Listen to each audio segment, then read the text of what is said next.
The courtroom was silent. Not the kind of silence that felt peaceful, but the kind that made the air thick and heavy, pressing against every breath. The kind of silence that only existed when something big, something irreversible, was about to happen. Ethan sat stiffly in the witness chair, his small hands gripping the wooden railing in front of him. His feet barely touched the floor, but he sat tall, his back straight, his chin lifted. Across the room, in the defendant's chair, sat the man who had stolen his father's face. For months, Ethan had felt like no one would believe him, like he was the only one who saw it, the wrongness, the cracks in the mask. But now, sitting in this room, with all eyes on him, with the truth finally about to come out, he wasn't afraid anymore. The prosecutor, a tall woman with sharp eyes and a steady voice, stepped forward, her heels clicking against the polished floor. She looked at Ethan, then at the judge before she spoke. "Ethan," she said gently, "can you tell the court why you first suspected the man in your house wasn't your father?" Ethan exhaled slowly. This was it. This was the moment everything changed. His voice was clear, steady, because he didn't know me. Sometimes the most dangerous lies are the ones hidden in plain sight. What would you do if someone you loved, someone you trusted, wasn't who they claimed to be? This story is far from over. Stay with us as we uncover the chilling truth behind the impostor and the shocking twist that left a courtroom in silence.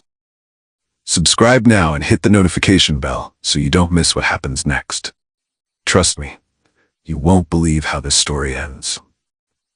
Every morning, George would ruffle his son's hair and say, "Rise and shine, super kid." It was the nickname he had given Ethan when he was 3. After the boy spent an entire afternoon running around the house with a red cape, convinced he could fly. Saturday mornings meant pancakes. Bedtime meant stories. Those were the constants in Ethan's life, the things that made their house feel like a home. No matter how busy George was, no matter how many business trips he had to take, he always made time for Ethan. Sleep tight, super kid. Dream big. Those were the last words he heard before drifting off to sleep every night. But one day, all of that changed. George had been away on a business trip for a week. When he finally walked through the front door on Friday afternoon, Ethan barely gave his mom a chance to greet him before running full speed toward his father. "Dad, you're home," he shouted, arms flung wide, ready for a tight, familiar embrace. But when George hugged him back, it felt wrong. Too quick, too stiff, like someone who wasn't used to hugging their own child. Ethan stepped back, looking up at his father. He was the same face, the same dark brown eyes, the same tall frame, but something about him felt off. "I missed you, super kid." That's what Ethan expected to hear, but instead, George just patted his back and said, "Hey, buddy." The warmth in Ethan's chest dimmed, replaced by a quiet, creeping unease. That evening, Sarah made pancakes for dinner, a welcome home tradition in their house. The smell of warm butter and maple syrup filled the kitchen as she set a plate in front of George, just like she always did. "Here you go," she said with a smile. "Extra fluffy, just how you like them." But George barely glanced at the plate before pushing it aside. "I don't really eat this stuff anymore," he said. The room fell silent. Sarah blinked. Ethan stopped chewing. "What do you mean?" she asked lightly. "You love pancakes." George shrugged, taking a sip of his coffee. "Not anymore." Ethan frowned. That didn't make sense. His dad had made pancakes every single weekend for as long as he could remember. They had a pancake flipping contest last summer. His dad always added extra blueberries to Ethan's stack because he knew it was his favorite. "Dad," Ethan said hesitantly, "do you still like eggs?" George finally looked at him. Not with confusion, not with amusement, just blankness. "I guess," he said. Ethan's fingers tightened around his fork. Something was wrong. That night, Ethan climbed into bed, waiting for his dad to come in like always. Bedtime was their thing. No matter how late George got home from work, no matter how tired he was, he always sat on the edge of Ethan's bed and told him a story. It was a tradition, one that had started when Ethan was little. His dad would make up an adventure on the spot, starring Super Kid and his brave father, traveling through space or fighting dragons. But that night, George never came. Ethan waited. He lay on his side, staring at the wall, the glow of his nightlight casting long shadows on the ceiling. He could hear his parents talking downstairs, his mother's voice soft, his father's lower, more distant. Minutes passed. then an hour. Ethan pulled his blanket up to his chin, squeezing his stuffed astronaut toy. It was the first night in his life that his dad didn't say goodnight. The next morning, Ethan sat on the living room floor, flipping through an old photo album. He wasn't even sure what he was looking for. Maybe a reminder that things used to be right, that he wasn't imagining things. His fingers stopped on a picture from their trip to the beach house. It was a perfect day. Ethan had been 6 years old, sitting in the sand with his dad, a bright red umbrella in the background.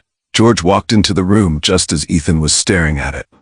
"Dad, remember this?" Ethan said, holding up the picture.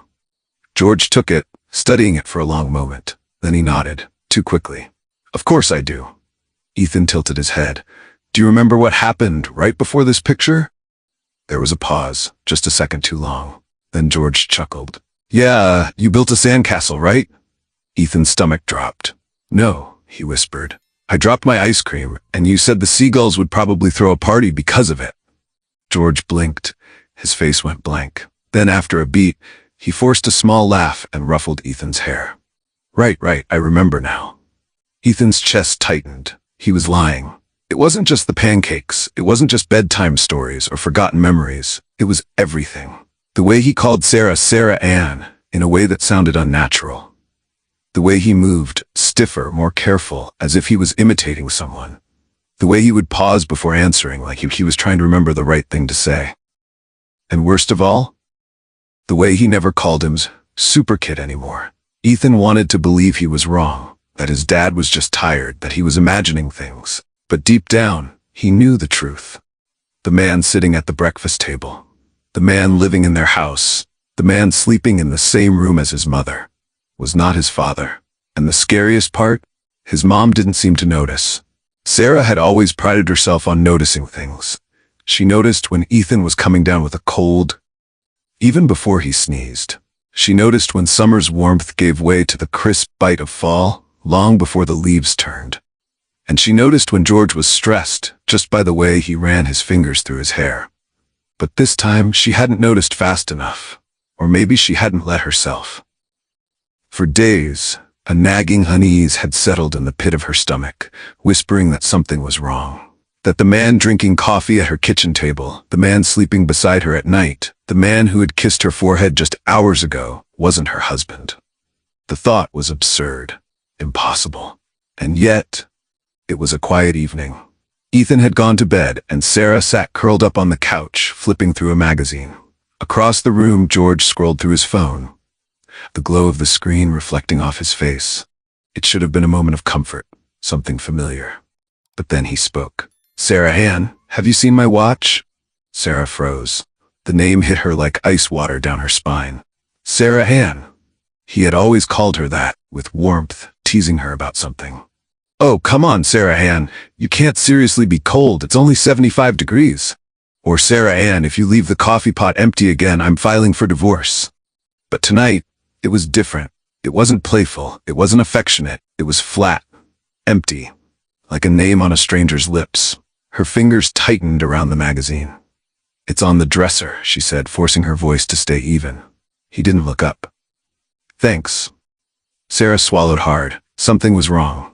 2 days later, she found the receipt. It had slipped between the couch cushions, a small crumpled slip of paper, easily missed.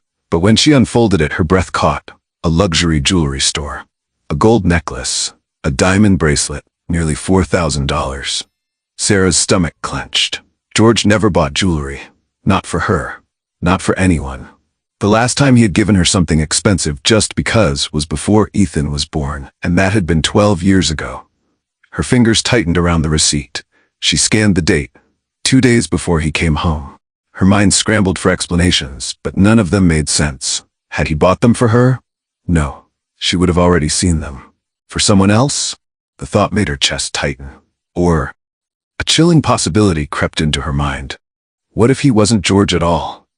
That night, Sarah lay in bed staring at the ceiling. Her body was exhausted, but her mind was restless. Maybe she was imagining things. Maybe she was reading too much into it. Maybe she was letting Ethan's unease infect her own thoughts. She turned to glance at George, only to find the space beside her empty. Her breath caught, then she heard it. A voice, low, muffled, coming from downstairs. Sarah sat up, her heart hammering. Slowly, she pushed back the covers, her feet moving soundlessly across the floor. She crept to the staircase, her pulse pounding in her ears. The kitchen light was on.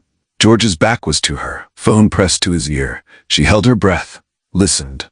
"I told you, just be patient." His voice was calm, controlled. "Everything is under control." Sarah's grip tightened on the railing. "Once the divorce is finalized, the money will be ours." The floor tilted beneath her. For a second, she couldn't move, couldn't breathe. Her vision blurred, her fingers gripping the wooden railing so hard her knuckles turned white. Divorce? Money? The words circled in her head, clashing against everything she thought she knew. She had spent weeks trying to explain away the little things, the stiff hugs, the forgotten details, the coldness in his eyes. But this wasn't something she could explain away. She turned, walking back upstairs in a daze. When she slipped back into bed, she didn't sleep. She couldn't. Ethan hadn't meant to be awake. He had woken up thirsty, rubbing his eyes as he tiptoed downstairs for a glass of water. But as he reached the hallway, he heard it. His mother's soft footsteps, his father's voice. "Once the divorce is finalized, the money will be ours." Ethan's stomach dropped. He pressed himself against the wall, heart hammering. "I told you, just be patient." Something inside him snapped. For weeks he had been waiting for someone to notice, waiting for someone to see what he saw. And now, finally, someone did. His mother. He wasn't alone in this anymore, and that meant they had to do something. Ethan sat at the kitchen table, fingers curled tightly around his fork. Across from him, George scrolled through his phone, his other hand lazily stirring his coffee. The sound of metal clinking against ceramic echoed in the silence. This was it. For weeks, Ethan had felt it. The growing wrongness, the unsettling stiffness in the way this man moved, the way his eyes didn't quite crinkle when he smiled. He had waited, observed, questioned, but now he needed proof. "Dad?" His voice was steady, but his heart pounded. The man didn't look up immediately. When he finally did, his expression was neutral. "Yeah, buddy," Ethan swallowed. "On my birthday, what did you say to me?" It was a simple question. A test. A moment stretched between them, long and thin, like a crack in glass spreading just before the whole thing shattered. The man hesitated. It was barely noticeable, just the slightest pause before his lips curled into a small, casual smile. "I said happy birthday, kiddo. What else?" Ethan felt the floor shift beneath him. His throat went dry, his heartbeat quickened. No, that's not what his father had said. He remembered that day. The laughter, the cake, the flickering candlelight, and most of all, he remembered the words whispered just before he made his wish. "Super kid," his real dad had said. "Always stay strong, no matter what." Ethan tightened his grip on his fork. He wanted to believe it was a mistake. Maybe his dad was tired, maybe he had forgotten. But he had never forgotten before. The words were wrong. The voice was wrong. This man was wrong. Ethan suddenly felt small. Not just in size, but in the crushing weight of realization pressing down on him. The man sitting across from him wasn't his father. And the worst part, he had never been. Sarah had never been one to snoop. Even in her toughest moments of doubt, she had never scrolled through George's emails or checked his phone. She had trusted him. But now, trust felt like a luxury she could no longer afford. When George finally went upstairs that night, Sarah waited, listening to the slow creak of the bedroom door closing. Then she moved. She settled at the kitchen table, fingers trembling as she opened her laptop. Her mind screamed at her to stop, to tell herself it was just paranoia, that she was letting Ethan's fears get to her. But her gut told her otherwise. She logged into their bank account, her breath hitching as the numbers loaded onto the screen. And then, everything inside her went still. A large sum of money had been withdrawn, not just once, but multiple times over the past few weeks. Not spent, not transferred to their joint account, just gone. Sarah's chest tightened. Where was it going? And more importantly, why hadn't he told her? She scrolled, searching for any details that would give her an answer. Then she found it. A series of transfers, all sent to an unfamiliar account. Her hands shook as she scribbled down the account number, her stomach twisting. She wanted to believe there was an explanation, but deep down she knew better. Whatever was happening, this wasn't just about her marriage anymore. This was something bigger, something dangerous.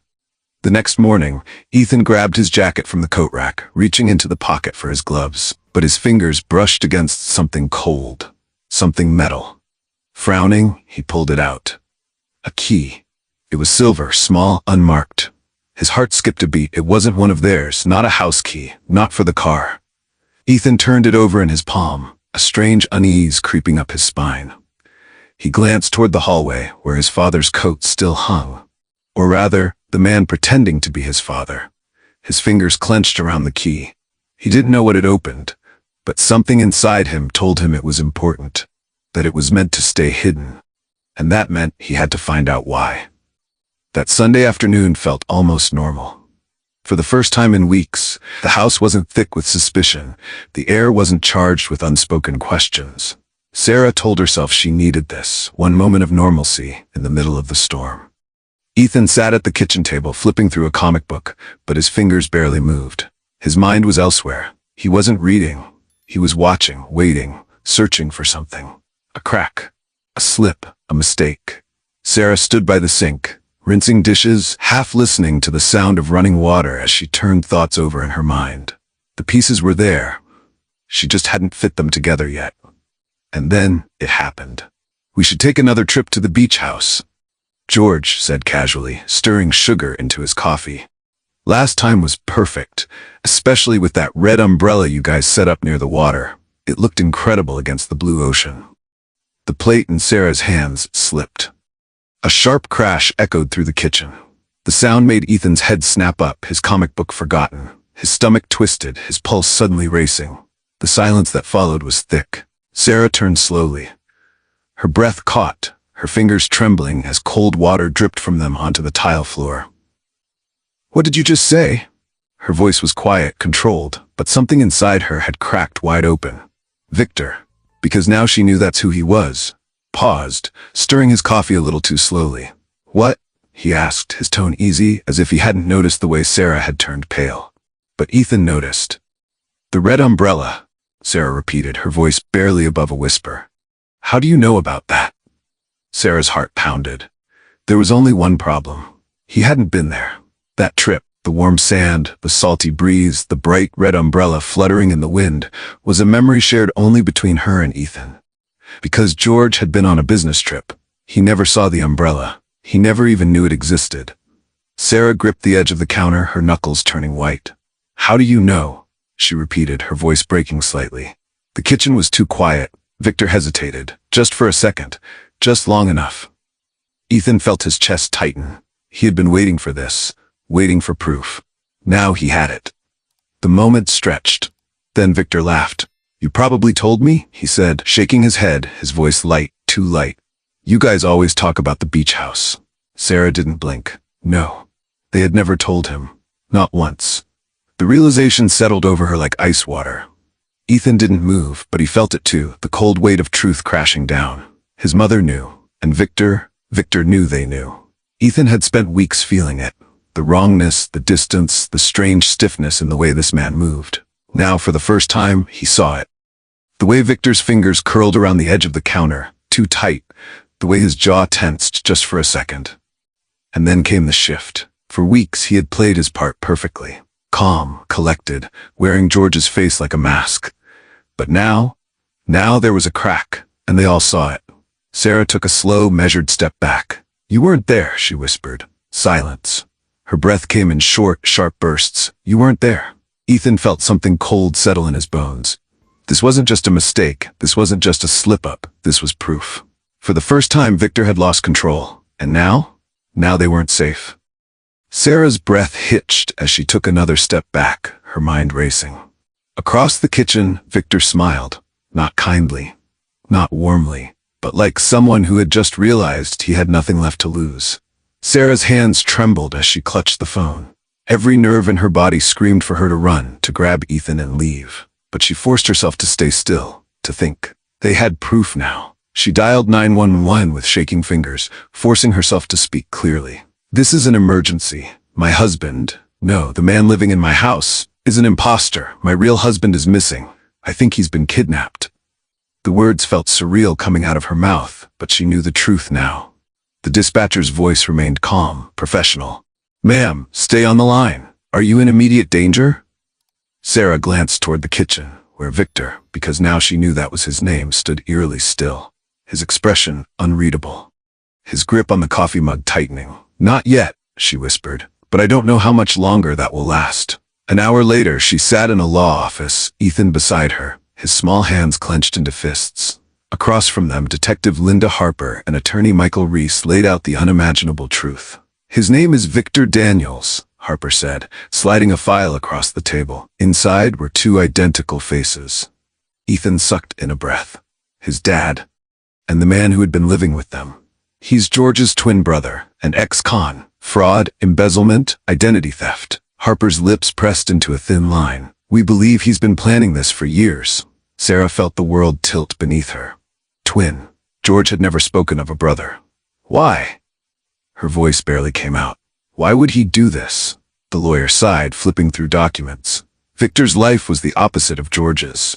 He spent years in and out of prison. He was always the forgotten one. When he got out, he started following your family, watching. He wanted what George had. So he took it. Ethan's voice was sharp, accusing. Michael nodded. Yes, he kidnapped George, assumed his life, and began transferring your assets into offshore accounts. Our guess? Once the money was gone, so were you. Sarah's stomach churned. This wasn't just fraud. It was a plan to erase them. She reached for Ethan's hand, gripping it tightly. Her son had seen it before anyone else. Where's my husband? She asked, her voice shaking. Where is George? The detective hesitated before pulling out a GPS tracking report. One signal, deep in the forest. We think he's here. Sarah swallowed the lump in her throat. Then go get him. The convoy of blacked-out SUVs roared down the winding road, kicking up dust as they approached a dense, overgrown forest.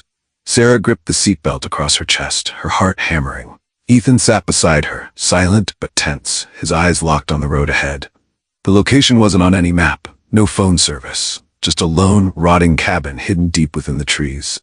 The moment the vehicle screeched to a stop, officers in tactical gear poured out, guns drawn. Go, go, go! Sarah stayed back, her breath coming in short gasps as officers broke down the door. The sound of splintering wood echoed through the trees, a shout, a scuffle. Then, clear. Sarah's feet barely touched the ground as she ran inside, her eyes darting frantically. The cabin smelled of mildew, sweat, and something metallic. Then she saw him, her breath caught. George. He was slumped against the wall, wrists tied, head lolling forward. Thin, pale, a shadow of the man she loved. Sarah choked back a sob as she dropped to her knees. George? Her hands cupped his face, cool skin against her burning palms. For a moment, there was no response. Then slowly, his eyes fluttered open. Sarah gasped. Even in the dim light, she saw recognition. Sarah, his voice was hoarse, barely a whisper. She pressed her forehead against his. I'm here. I found you. A soft sniffle. She turned. Ethan stood frozen in the doorway, tears brimming in his wide eyes. And then, he ran. Dad! The force of Ethan's hug nearly knocked the breath out of George. The boy clung to him, fingers digging into his father's tattered shirt. I knew it wasn't you, Ethan sobbed. I told Mom. I knew it wasn't you. George let out a weak, trembling breath.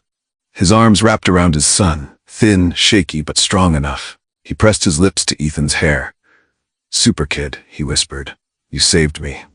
Hours later, Victor was in cuffs, being shoved into the back of a police car, his face a twisted mask of fury and defeat. Sarah stood next to George, who leaned heavily on her, exhaustion weighing down his every movement. Ethan was still clinging to his father, refusing to let go. He'll never hurt us again, Sarah whispered, running a hand through George's unkempt hair. George exhaled shakily, pressing a soft kiss to her temple. Because of you, because of Ethan. Sarah looked down at their son, their little boy who had seen the truth before anyone else. Our super kid, she whispered.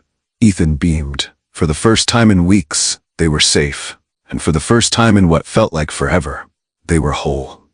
The courtroom was heavy with silence, the kind that weighed down on your chest, making it hard to breathe. The kind that made every small movement, every rustle of fabric, every quiet exhale, feel unbearably loud. Ethan sat stiffly on the witness stand, his small hands gripping the edge of the wooden railing in front of him. His feet barely touched the floor.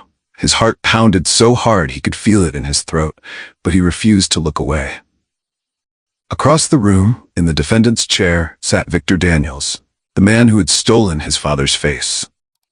Ethan had imagined this moment 1,000 times, thought about what he would say, how he would feel when he finally had to look him in the eyes again. But now that he was here, words felt small compared to the enormity of what this man had done. Victor was watching him, not with anger, not with fear, with something else, something unreadable, like he was still playing a game, like he still thought he had a chance to win. Ethan swallowed hard. Not this time. The prosecutor, a tall woman with sharp eyes and a steady voice, stepped forward. She glanced at Ethan, then at the judge before speaking. "Ethan," she said gently, "can you tell the court why you first suspected the man in your house wasn't your father?" Ethan inhaled slowly, feeling every eye in the room turn toward him. He could feel his mother's presence behind him, steady and warm, her silent strength wrapping around him like a shield. He could see his real father at the plaintiff's table, alive, here, free, but still bearing the weight of what had been done to him. He thought about everything. The stiff hugs, the wrong bedtime stories, the way the man who had pretended to be his father never called him Super Kid. And then he thought about the moment that had made everything crystal clear. His voice was steady when he finally spoke. "Because he didn't know me." A murmur rippled through the courtroom. The judge, who had been impassive until now, shifted slightly in her seat. Victor's expression didn't change, but his fingers curled into a fist against the table. The prosecutor nodded. "Can you explain what you mean by that?" Ethan didn't hesitate. "He didn't remember my birthday wish. He didn't call me by my nickname. He didn't know my favorite food, or my favorite book, or the way my dad always tucks the blanket under my feet at night." He swallowed, voice thick but determined. "He looked like my dad. He sounded like my dad, but he wasn't, because a real dad would know." The silence that followed felt deafening. Even the judge, a woman who had seen years of deception and betrayal unfold in this very room, looked momentarily taken aback. She cleared her throat. Her voice was softer when she spoke. "Thank you, Ethan." Ethan let out a breath he hadn't realized he was holding. He had told the truth. Now it was up to the court to see it. The defense attorney stood, buttoning his jacket with an air of forced confidence. "Objection," he said, his voice smooth but tight. "With all due respect, Your Honor, this is the testimony of a child. Emotional, yes, but not concrete evidence." The prosecutor didn't flinch. She simply reached down, pulled out a manila folder, and walked toward the bench. "Then let's make it concrete."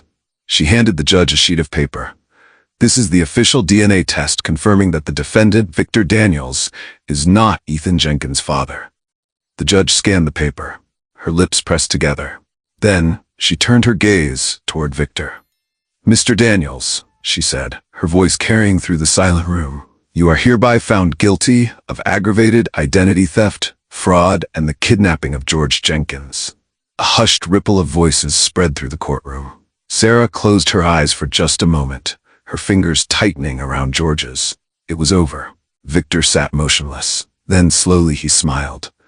A sharp, knowing smirk, as if he had expected this all along, as if he had already planned for whatever came next. And for the first time since this nightmare had begun, Ethan felt afraid. The judge's voice rang firm as she read the sentencing. "Victor Daniels, for your crimes, this court sentences you to life in prison without the possibility of parole." Ethan expected relief, expected the weight on his chest to lift. But as Victor was led away in handcuffs, he turned just slightly, his cold gaze locking onto Ethan's. "You're a smart kid," he murmured, just loud enough for only Ethan to hear. "You'd make a good Daniels." Ethan's blood ran cold. Then, just as quickly as the words had come, Victor was pulled away.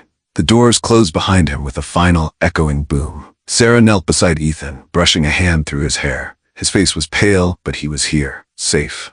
"Hey," she said softly, "it's over."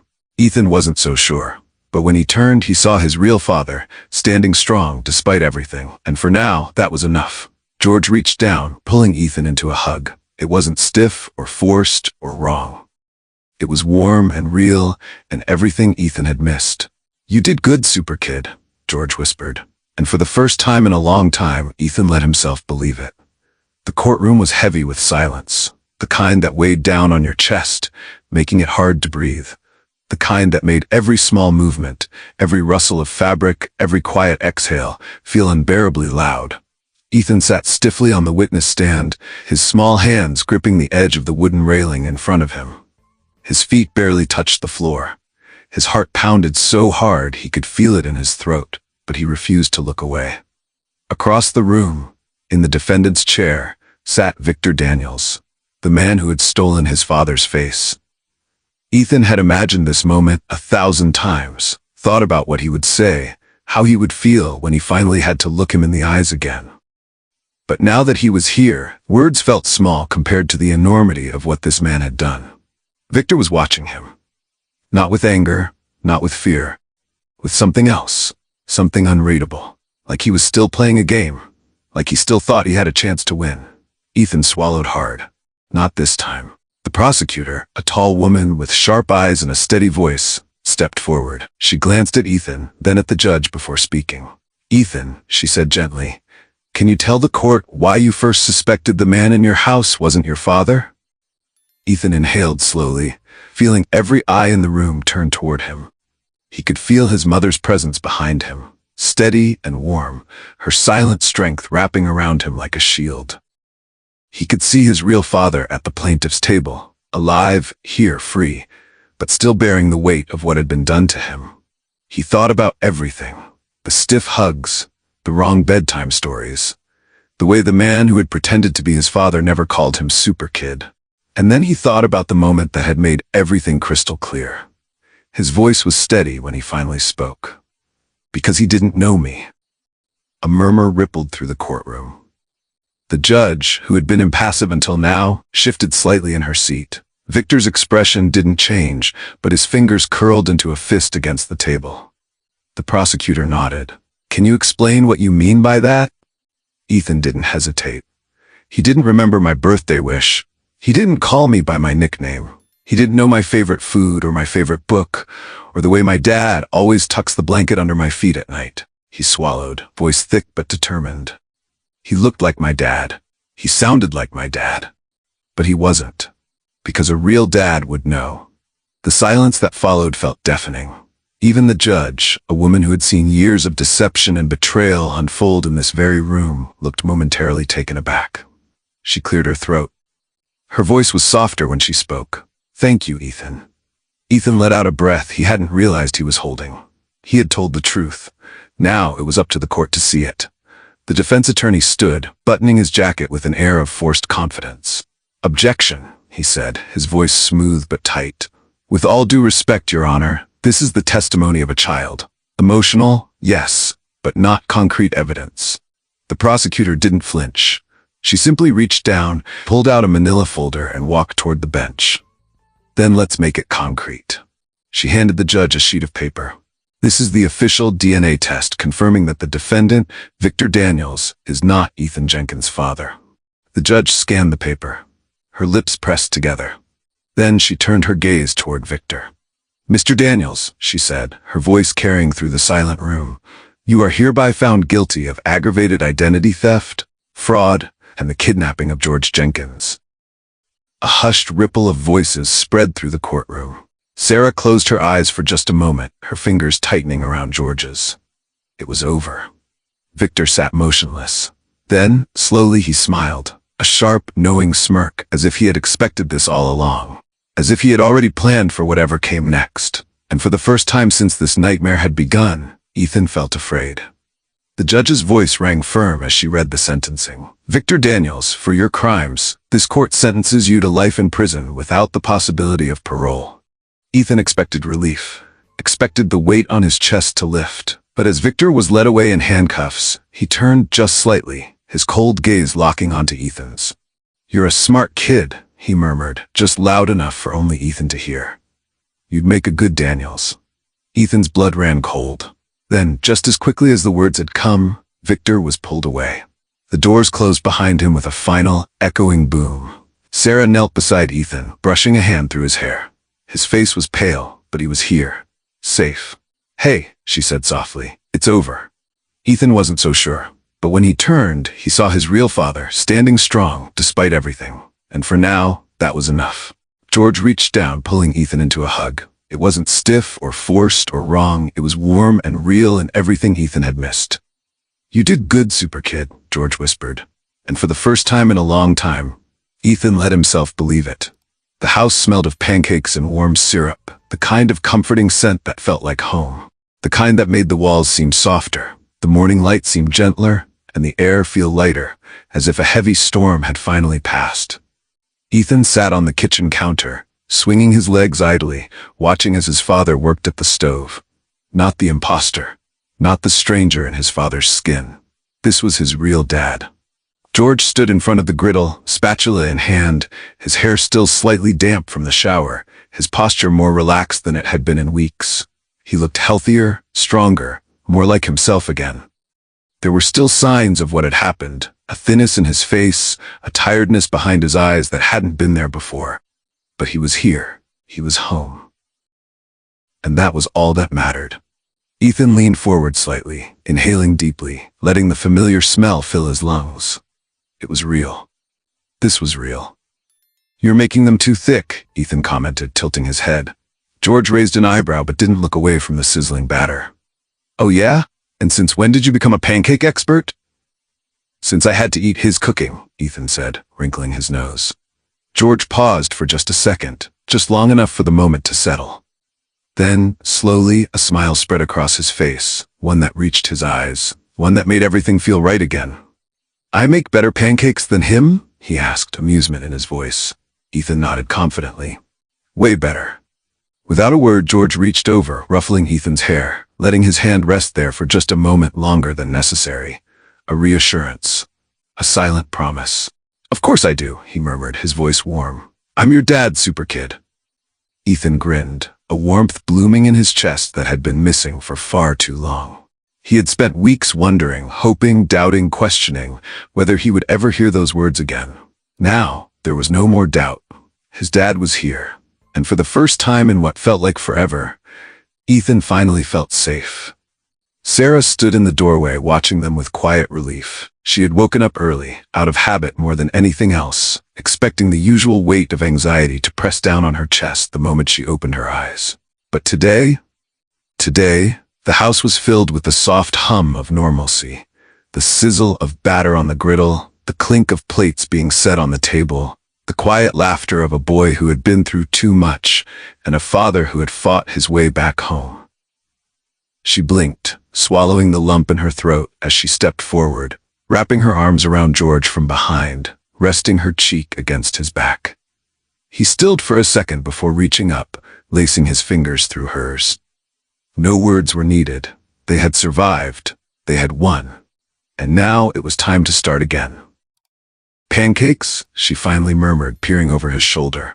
"Are we celebrating something?" "Yeah," George said softly, flipping a pancake onto the plate. "We're celebrating getting our lives back." Sarah smiled, pressing a kiss to his shoulder before moving to the table. For the first time in months, they weren't looking over their shoulders. They weren't second-guessing every word, every movement. They weren't waiting for the other shoe to drop. They were just a family, sitting down for breakfast together, and that was enough. Ethan took the first bite, chewing slowly as if savoring it. Then he nodded. "Yeah," he said, looking up at his dad with a small, knowing smile. "Way better than his." George let out a soft chuckle, shaking his head. "Good to know I still got it." Ethan didn't answer right away. He just watched his father memorizing this moment, letting it settle deep into his bones. Because for so long, he had been afraid he would never get to have this again. But now, his father was here, and he wasn't going anywhere. If this story moved you, if it made you think, or even gave you chills, don't keep it to yourself. Give this video a thumbs up and share it with your friends and family. You never know who might need to hear this story today. And if you love thought-provoking emotional stories like this, hit that subscribe button and turn on notifications so you never miss what's coming next. Your support means the world to us. Every like, comment, and share helps us keep creating meaningful content for you. Thank you for being part of our storytelling journey.